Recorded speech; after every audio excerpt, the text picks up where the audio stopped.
Hi guys, and welcome to my YouTube channel, and this is my first painting tutorial. So I did take this source image and in Photoshop I combined it with the very next image because he was smiling more, and I added a background, but that's a tutorial for another video. And this is what we're going to be painting. So yeah, let's get cracking.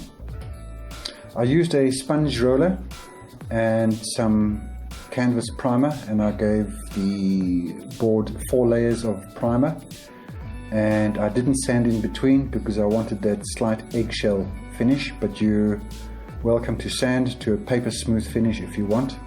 So the first thing we do is I just traced out the outline so I can see where I'm going to put the background, and I mixed some acrylic colors, some black, dark green, medium green, and a light green and a yellow. And I'm just using standard acrylic paint, nothing fancy. I reduce it down to about 80%. This doesn't have to be exact. In fact, you could just put a grey background down. So if you want to skip this part, move ahead. I'm just laying down some mediums because I like to work from light to dark, because I can always go dark, but it's difficult to go back to the light once you've put a dark color down. So we're almost finished with this part now. For now, I will come back a little later as I finish the portrait to just finalize that.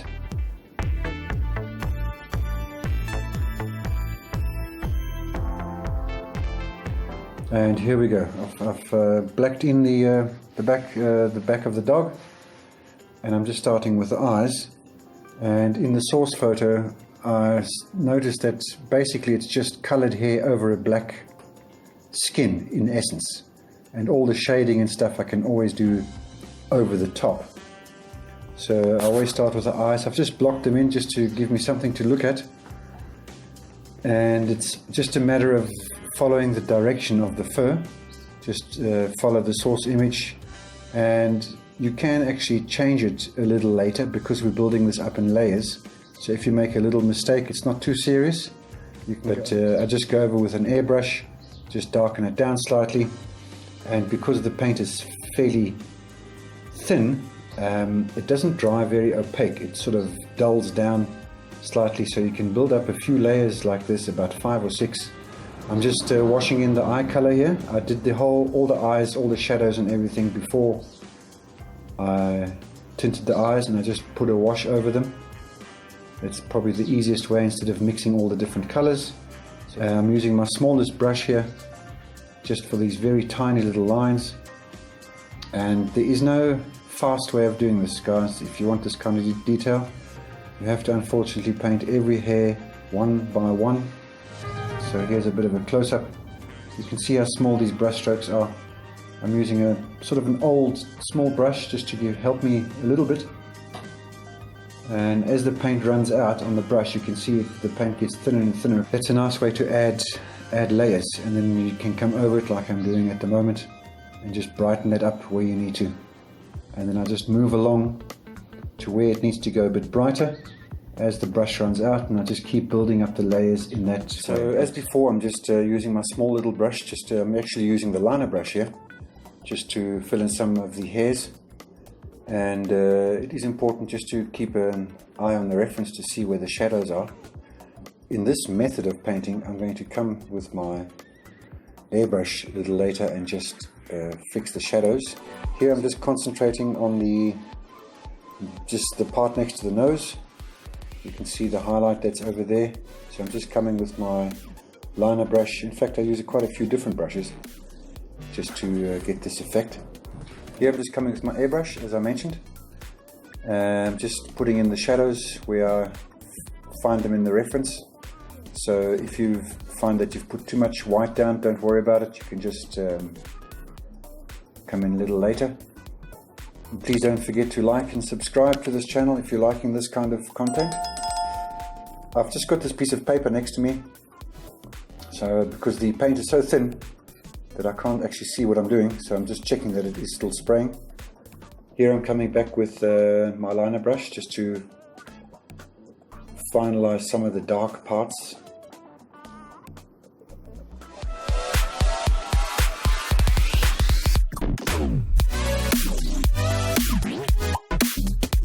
Just keep studying your reference photo and try and get the shading in the most accurate position.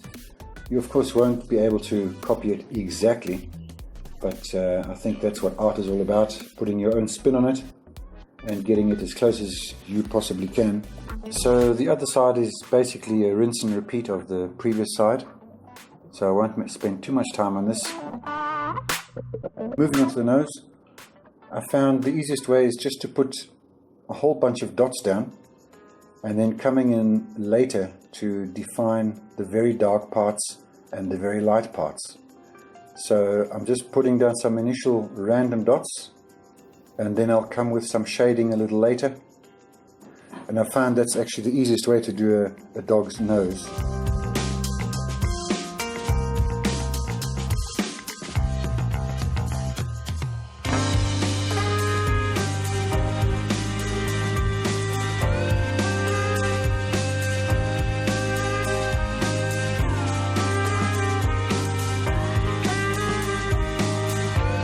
So now I'm coming in on the second layer, redefining the brights, and because this paint is fairly thin, as it dries it sinks back slightly, so that gives you a chance to build up the highlights without overdoing it. And I'm not using a white here, I'm using a grey about 2 or 3 shades darker, just to leave me some room for the final highlights a little later.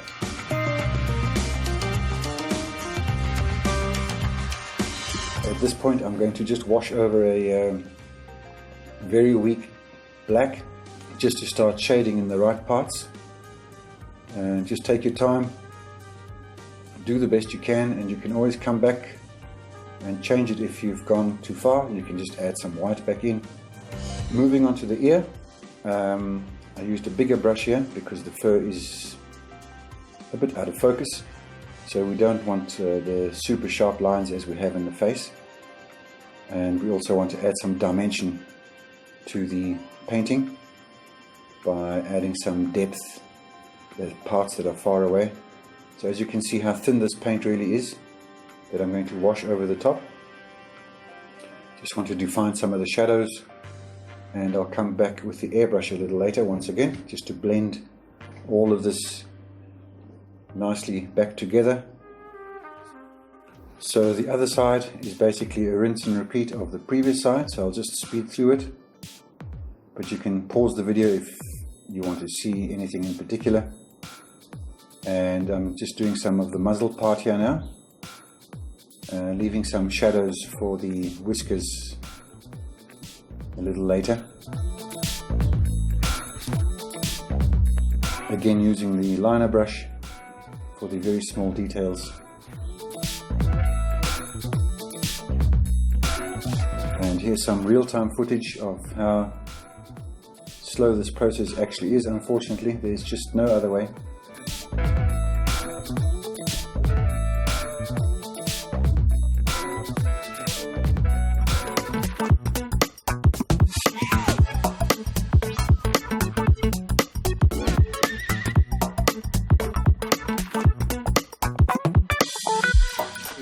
This part was my absolute nemesis. I sort of almost left this to last.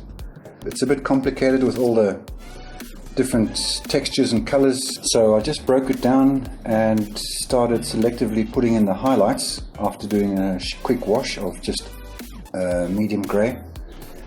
And once I have some highlights down, I can actually see where everything belongs. So I'm just building it up slowly, making sure that I get the bright parts in the correct position, and then the rest will follow automatically.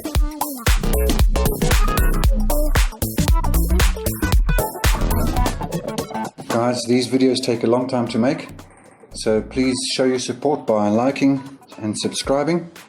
Be much appreciated. I'm starting with the tongue here now, and I'm coming with my airbrush and just laying down a bit of a shadow. You could also do this just with a normal brush, but I wanted it smooth and nice, and I also want to try another technique with the eraser, which we'll get to just now.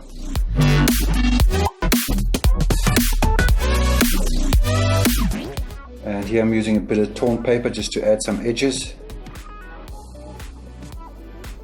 sorting out some of the nose detail.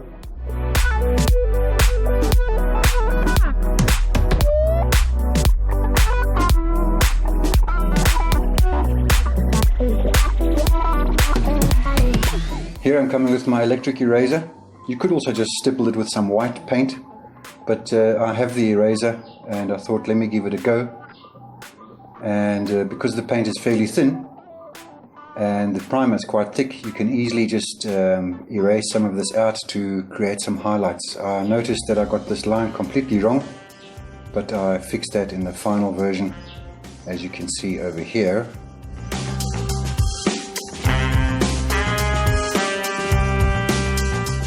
I just keep going and pulling out some highlights, and then I'll come with my airbrush and blend that back until I get the desired result.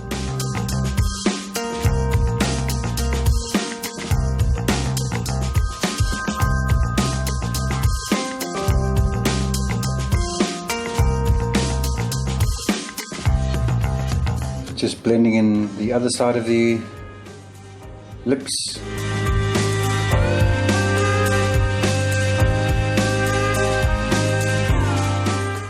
And this fur under the chest, again with a bigger brush, because it is a bit blurry. We didn't want quite the defined lines as we have in the face. So I just built it up in layers. I'll come with some black wash and create some of the shadows. So just going over a few parts, some of the edges here quickly, just to blend that back. Bit of airbrush, just to soften the edge slightly.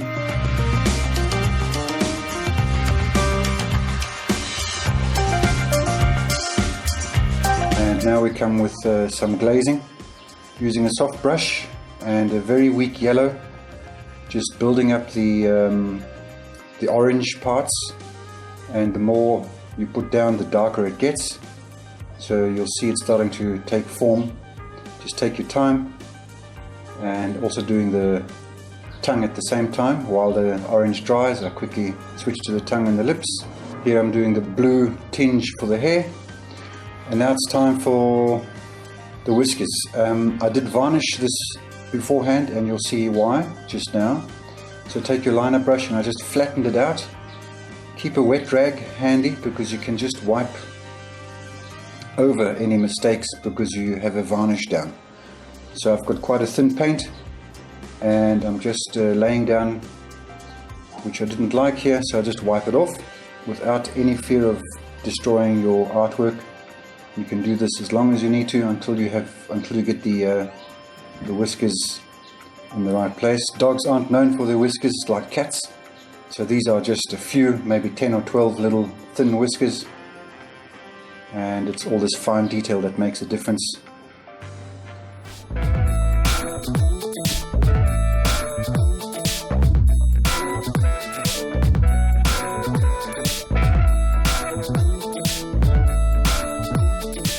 Just doing some final touches with the airbrush.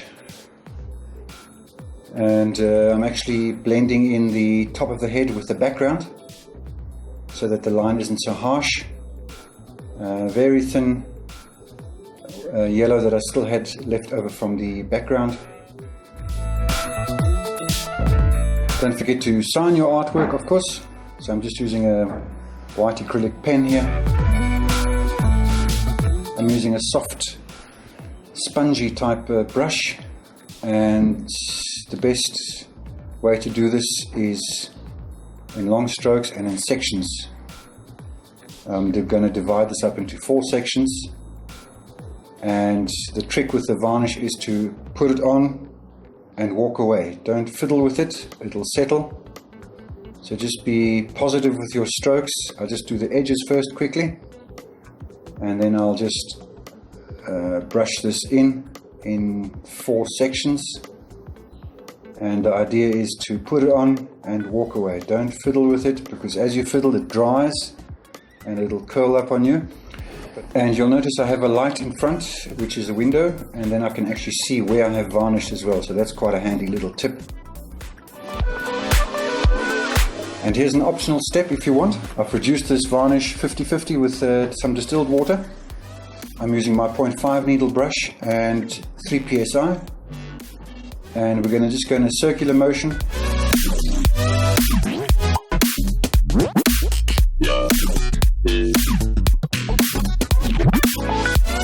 From a distance of about 10 to 15 centimeters.